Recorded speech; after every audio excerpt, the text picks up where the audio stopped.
Hey gamers, today let's talk about how supercomputers called artificial intelligence or AI are making video games even more awesome. Ready to jump into the action? Let's go. AI is like the brains behind the characters. It makes them act smart and respond to what you do, making the game more fun and exciting. Imagine this, you are playing a game and the characters are doing unexpected things based on your actions. That's AI working its magic.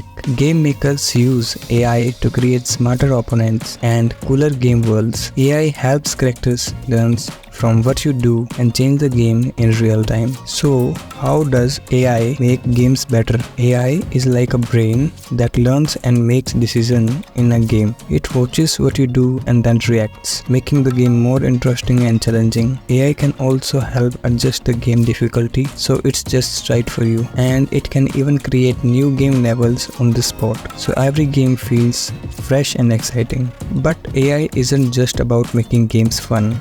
It's also about making sure everyone can play. AI helps make games more accessible for everyone, including people with disabilities. It can change control or give hints. Gamers everywhere love how AI makes games more fun and inclusive. Whether it's battling tough opponents or exploring new worlds, AI adds a whole new level of excitement to gaming. So, is AI making games better? You bet. With its smarts and tricks, AI is taking gaming to a whole new level.